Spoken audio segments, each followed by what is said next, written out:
Welcome back to today's session. We thought that we could do this session without the cats being in the girls' room, but clearly that's not going to happen. So if you're looking for extra resources to help with your homeschooling year, kittens are adorable, but not super helpful. We actually have 3 of these guys right now, and they're about 10 or 11 weeks old, and they are going to be, they're probably hitting my mic, they're going to be barn cats, but right now they're just pets. And distractions. So we're gonna get rid of our distractions and we will be right back. Okay, our adorable distractions have been contained. Today I wanna talk really briefly about some additional resources. These are things that are not must-haves. Some of them might be nice to have. You might wanna pick and choose a few of them or add some as your budget allows or as you go through your homeschooling journey. None of these things are things that you have to homeschool, but I want to share with you some books that have been helpful to me, some websites that have been helpful, and then I just kind of have some other tools and things that are around. So the first thing that I want to start with is some books that I have read or I'm actually in the process of reading that may be helpful to you. And I'm not going to give you like a huge synopsis on any of these, but you can look them up on Amazon. I can put links below if you want to easily find them. Some of them might be good for you. The first one is called How to Raise a Wild Child. This is by Scott Sampson, who, if your kids watch Dinosaur Train, he's the paleontologist on Dinosaur Train. And so he wrote a book about raising kids and being outside and all of that kind of stuff. So this one was really good. I'm actually in the process of rereading it or reading parts of it again. And I got this when we moved out to the country. My kids grew up for the first 9 years from when my oldest son was born until we moved in town. And when we came out here, I grew up in the country, but how do you introduce that? But even if you don't live in the country, this just has a lot of really great tips and tricks. This is a secular book, and I will tell you it's the only one in my stack. I try to keep a lot of my resources neutral. You can take and download any of my planners, and you can change and edit to fit whatever fits your family. But it's just really hard for me when I'm giving you resources and things that I use that I choose personally. My worldview is going to come through in that. But this is a secular book if that's something that you're looking for. It's a great book. It's a little bit longer, but if you just read through it in chunks of time, it's a good one. This is a super easy read, super short. This is called The Unhurried Homeschooler by Dorenda Wilson. She also has a podcast and a blog, and she's on Facebook. She also does some podcasts with Heidi St. John, who I mentioned a couple of sessions ago. Super easy read. If you're looking and you're listening to the things that I'm saying and thinking, I just need to relax, here you go. That's a great one. Another one that you're going to see along with that is, this is from Sarah Mackenzie, and this one is called Teaching from Rest. And Sarah Mackenzie also has a blog, podcast, Facebook for Read Aloud Revival, which is really good. If you're looking to get your kids to read and more into reading and the importance of that, she also has one that I just thought of the name of, The Read Aloud Family is another one that's really good. I have that one on my Kindle app on my phone, so if I'm sitting somewhere, I can just read through a little bit of it. Teaching from Rest is another excellent one. The last kind of how-to homeschool book that you might want is from Jamie Erickson. This one is called Homeschool Bravely, and she is a former elementary school teacher turned homeschool mom. And they were not planning on homeschooling, I don't think, at all. She has a blog, and I can link to that as well as her book.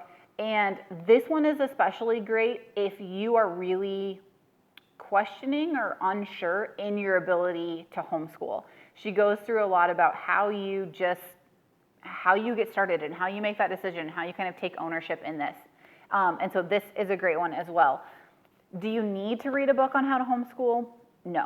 You don't. You don't need to. But if you want some extra resources or some extra ideas, those are good ones. This one is not a book on homeschooling, but this is a book on homemaking. Again, from a religious perspective, that's just the things that I pick. So this is by Sarah May, and this is called Having a Martha Home in a Merry World. And if you know Bible stories, you know where the title of this book comes from. But she talks a lot about homemaking, organizing, that is not a word, organizing and simplifying, or organizing, or whatever I just said. She walks you through a 31-day kind of journaling challenge. This is something that really, I enjoy the idea of homemaking. I know the whys and the hows.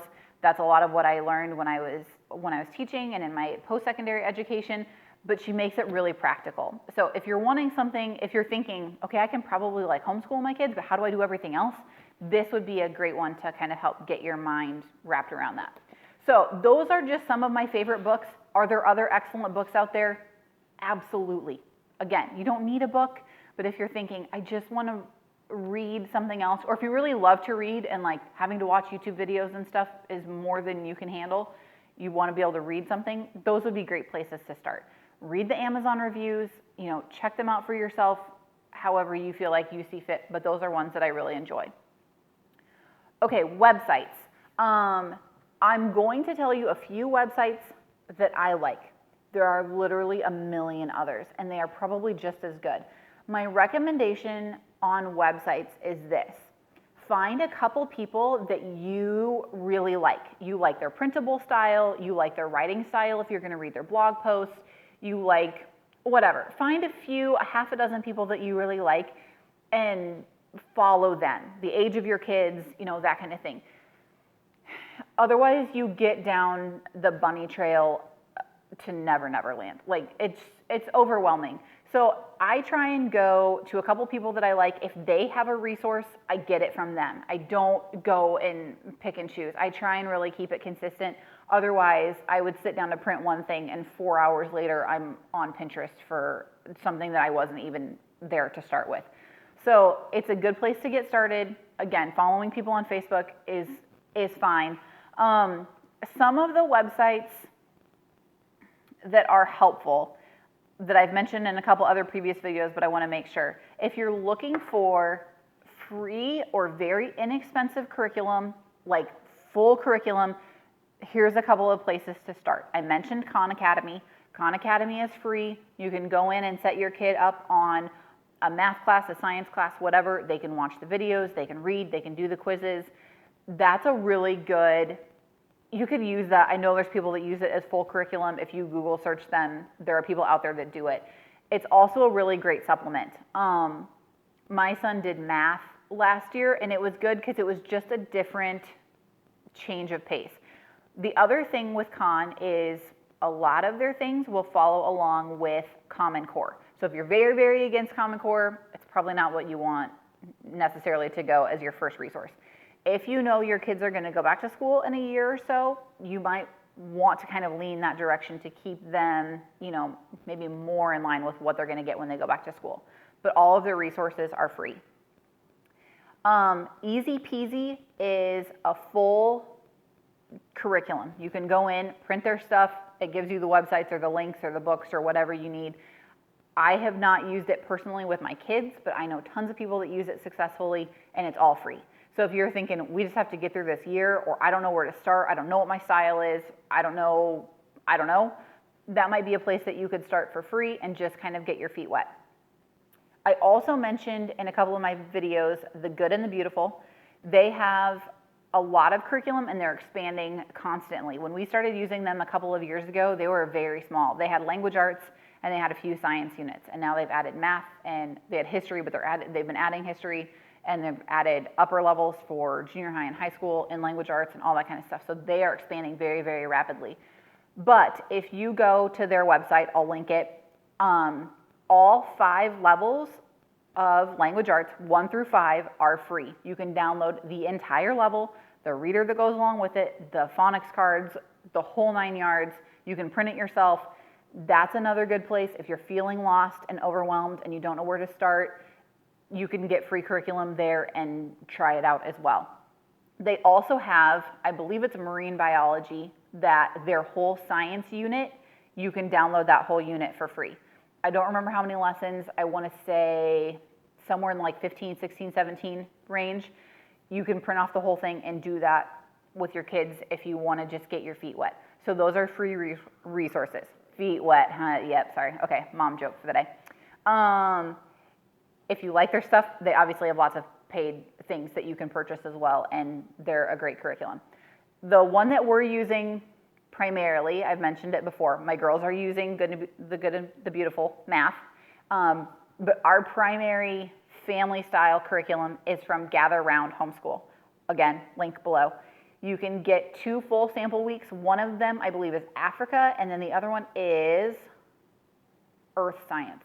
You can download 2 whole weeks. It will come with the teacher's guide and then all of the pages for all 6 levels of the curriculum that they need. So if you have a bunch of kiddos, you can put them at the level that you need. If you only have 1 or 2 kiddos, you can use that as well. So that's another place you can go and try something out, see if you like it, see what works. All About Learning, which has all about spelling and all about reading, they have an excellent website. They have tons of free resources, especially if you sign up for their newsletter. I have tons of games and activities that are kind of like that preschool, kindergarten age that I use for my little kids. They're free, the graphics are great, they're in color, they're really simple. I think they have an option to do black and white if you only have a black and white printer, and then you can color them or do whatever you want. They have tons of resources on their website, again, if you're just looking for free things. Okay, the last 3 are my go-to websites based on just my style and the things that I like and the age of my kids and what I'm looking for. Now, I don't actually know any of these people. These are just places that I have gone over the last few years. There are 3 different websites. The first one is called This Reading Mama. She is excellent. She has more than just reading, but that's where she started out because that was her niche and that's her educational background. She has tons and tons of freebies if you sign up for her newsletter and stuff. I print stuff from her all the time. I have a whole folder of stuff that I save from her, and if I need anything reading related or spelling related, that's my go-to. That's the first place that I go. The next one is called The Crafty Classroom, and she has a blog and a Facebook page and all of that kind of stuff. She, again, has tons of freebies as well, all through tons of preschool and kindergarten age stuff, but covering any range, shapes, colors, numbers, alphabet, matching things, file folder games, you name it, she has tons of stuff. So she's another one that I use a lot. And then the last one is called Life Overseas, C''S. Okay, not C's like S-E-A. Life Overseas, the letter C, is that the right way? ''S. She has, again, tons of great stuff. Those are the first 3 places that I go if I'm looking for an activity. If I can't find it there from one of them, then I might go do a Pinterest search. So it doesn't necessarily have to be those 3, but find the people that you like and that you trust and start with them before you fall down the Pinterest hole, okay? So those are websites. I'll link them all below so you don't have to remember those right now. Something else that's a little bit, this isn't necessarily a resource, but it's something that I didn't talk about with styles because it's just a little bit different. One thing that you can incorporate into your school is game schooling. Some people do this as an entire lifestyle of homeschool. We incorporate it from the standpoint of we usually do like a Fun Friday kind of a thing. And I just ran downstairs really quick and pulled some of our favorite educational games. I'll hold these up because I don't know if you can see them all. There's a million more, and these are just a few. I've been kind of picking and choosing as we have birthdays and holidays and excuses for me to buy things. I try and pick things that are educational. So these are some of the games that we use. So on a Friday, sometimes I let the kids pick what games they want to play. Sometimes I might pull something if I know it's related to what we've done that week or if I want them to work on a certain skill. But game schooling is exactly what it sounds like. You're using games to teach or reinforce concepts, whether you do that every day or whether you do that, one day a week or whatever it is. So these really quickly are just a few of them that we like. This is an excellent math game for younger kids. This is called Tiny Polka Dots. This is probably like 3 to 8 age-wise. And there are some independent games in here that you can have your kids play, and there are also some group games. But basically what it is you have a million of these little cards with different polka dot styles on them, or like here's some actual number cards. There's a whole set that has 10 frames, and there's tons of different games in here that you can play with a group of kids or that they can play independently. And it's tiny, so it fits. You can take this, throw it in your bag if you're going somewhere too. So that's one that we really enjoy. This is one that's fairly new to us. This one has been really good. This is called Fahrenheit, and it is a perfect math game. So you start with your deck of cards, and they all have different temperatures on them. And then depending on what it is, you have to go up or down in temperature. And there are certain ways that you can change the temperature and all that kind of stuff. But this is great. So you have positive temperatures and you have negative temperatures. So if you're going negative, your temperature has to get bigger. And if you're going positive, then it gets bigger and all that. This has been super helpful, especially for my 8-year-old. My oldest kind of understands like the negative and positive thing fairly well, but this is a really quick way to reinforce it. And it's been really good for my daughter to make that connection of, oh, as I'm going negative, my numbers are getting bigger, and for her to think through that quickly and to be able to play the game. So this one is super fun. We've enjoyed that one. This one you see a lot. This is Sleeping Queens, also another good math game. You have to make equations as part of your trading in cards and things like that. My kids enjoy that one. It's a quick play. You can even take games that aren't educational, like Racco, and practice your math skills. This one is one that we got for free because it came in a bin of stuff we got for free. This is Brain Quest, and this one has been super fun. Even like my husband and I will play, and it's amazing what we don't know or haven't remembered since like 5th or 6th grade. So this is fun. They always think it's great when they can beat us. And I'm flexible with this. If I read a question card and I know my kid's not going to know it, I just pick a different question. Like, I want it to be a successful, fun. This should not be like playing Monopoly. Yes, it's fun. Oh, it's fun. Don't make this a Monopoly experience. If anyone knows anybody in my family, you know how Monopoly goes at our house. It's just for fun. Practice what they know. You know, you can pick things like that. This is a really good one from Learning Resources. Most everything from Learning Resources is really good. This one's called Money Bags. They have to make change. Super great practice for making change. They also have a Canadian version of this if you need Canadian money. They do. This is a fun one. We actually haven't played for a while. This I got when I knew we were going to move out to the country and have lots of weeds and wild edibles. This is called Wildcraft, and it teaches you like herbal remedies and things that you can use to treat, common ailments. Yes. And so this one is fun as well. My kids can all play this one together. There's a story that goes along with it that you can read, and then it has all the pieces and stuff. And then anything, I mentioned Learning Resources, they have tons of great stuff. And then anything from Peaceable Kingdom is all of their games we like. This one's called Hoot Owl Hoot, or Hoot Owl Hoot Owl, if you ask my 5-year-old. And this one it's kind of like Candyland, but it's a little more educational and interesting and shorter usually than Candyland.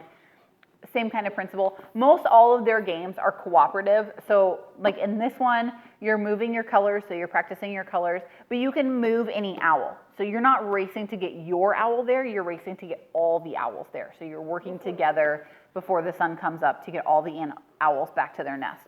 So we have several of these that are really good. Most of their games are cooperative, which makes it really nice. Then it's not this big like, I won, you lost, everybody's in tears at the end. Hopefully that doesn't happen.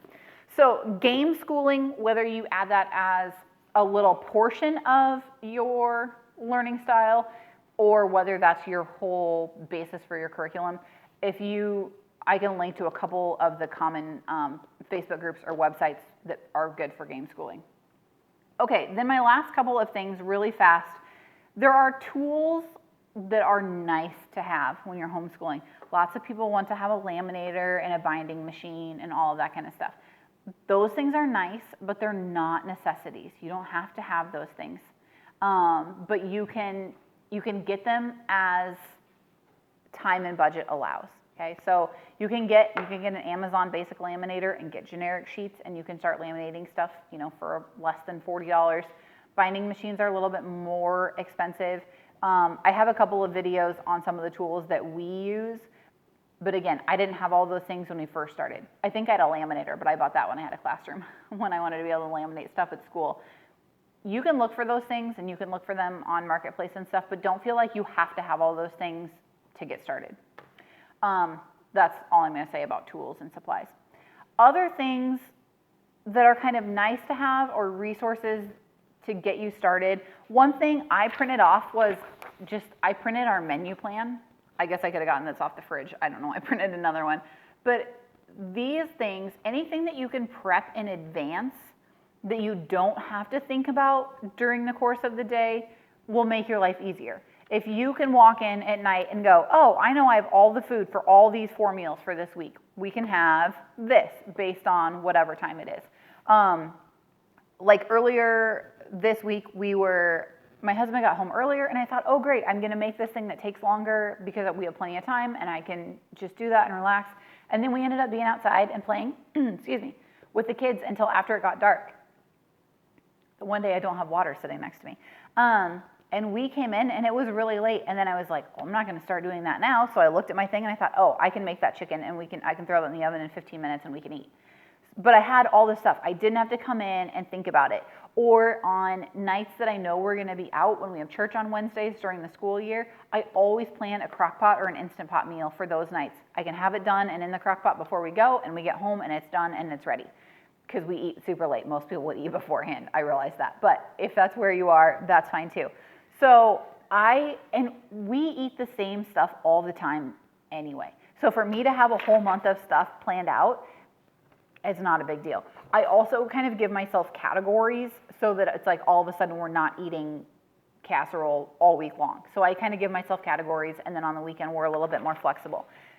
If you can have a menu plan, or you can have your cleaning schedule, or those things set, even if it doesn't happen every day, go back to that routine we talked about a few days ago. If the basis of it is there, it's one less thing that you're mentally thinking about. The other part of that is get your kids involved. If your kids are old enough, which if they're in school, they're old enough to start doing some level of chores and helping. If your kids were in the classroom, they would have classroom helper jobs or chores or whatever. They can do those at home. They can help clean their room. They can start a load of laundry. They can help with food if they're able. They can put toys away. They can whatever it is. So have some of those jobs. I have like microfiber rags that are accessible for my kids, that if I need them to grab them, they can go and grab something. We have a tiny little dustpan that hangs up in our pantry, and just as we were getting ready to film, my 5-year-old dropped her bag of crackers on the floor, and I said, go grab the dustpan, and she can get it, she can reach it, it's small enough for her to use, she can do that. We also have a little it's a vacuum, but it's supposed to be like one of those little handheld things, but it's short enough that even my 3-year-old, he loves to vacuum with that. And it's not perfect, but he can do it. I can send him to his room, and it at least picks up the majority of the stuff on the floor, and it's fine. So get your kids involved and have them help. Give them some of that responsibility as part of your family. So have those things at least somewhat set so that you can fall back on them on days that you mentally don't want to think about what you need to do next. Look at your list, that's what you do. Then, once you have those things planned out, and you have your schedules, and you have everything ready to go, give yourself grace. There are days that are not going to be good, and there are days that are going to be great. Give yourself grace, give your kids grace, especially as you're transitioning, if you're a new homeschooler, into what that looks like. Sometimes there's days where you just throw the plan out the window and you go outside, or you go to the park, or you eat a popsicle and you watch a movie, and that's totally fine. And then on those days that you get through all the stuff, you can be like, that was awesome, and you can post on Facebook or Pinterest or Instagram, and then everybody will think all of your days are like that, even though they're not. But it's okay. If you're at home with your kids and you're making progress and you're moving through and you're creating that culture of learning and that environment of being safe and secure, and this is what we're doing together, it's going to be fine. So my takeaway for the whole week, and I get done filming and I'm like, oh, I should have said this or I should have said that, or I'm trying to keep them short. And again, I went over today, but not as bad as the other day. So I'm working on it. It doesn't matter if you have a dollar store budget or a container store budget. It doesn't matter if you have 1 kid or you have 17 kids. If you live in a tiny house or a 7,000 square foot mansion, none of that stuff matters in the scope of homeschooling. If you want to homeschool your kids, you can homeschool your kids. Don't compare yourself to the Pinterest and the Facebook and Instagram and whatever else. Figure out what works for your family, what's important to your family, what's important to your kids, and do that. Be flexible. Don't feel like it all has to be this exact thing or you failed. You aren't going to fail. You just aren't. Can I say that? I think I can say that. You aren't going to fail. We've had some weird years with our kids and with our family, and my family is different than your family, and your family is different than every other family that's out there. So take the values and the principles and the things that are important to your family and figure out a way. I get emotional when I talk about stuff like this because fold that into your family. Fold your kids into that and do that. That's what homeschooling is. Just do that. And I don't know how else to end besides that. If you need more help or more resources, I'll list all of these things in the description. I'll put them on my blog. If you go there, there's a whole tab that goes through all 6 of these sessions that has like some pictures of my planner and all of the links and all of that kind of stuff. So if you want to go back and see that all in one place, it's there. And we'll try and add whatever else you guys think that you need that would be helpful for you. I just want to give you the resources wherever you're coming from and wherever you think you're headed. People did it for me when I started homeschooling. I went to moms and I asked them and I watched videos and I read blogs, and that's just what you have to do. So if I can help and give you my little piece of the pie, that's what I want to do. So thank you so much for watching this series with us or sharing it with your friends or whatever it is that you're doing. We appreciate you being here, and I hope that you will stick around. If the videos have been helpful, you can subscribe and get notifications when we post.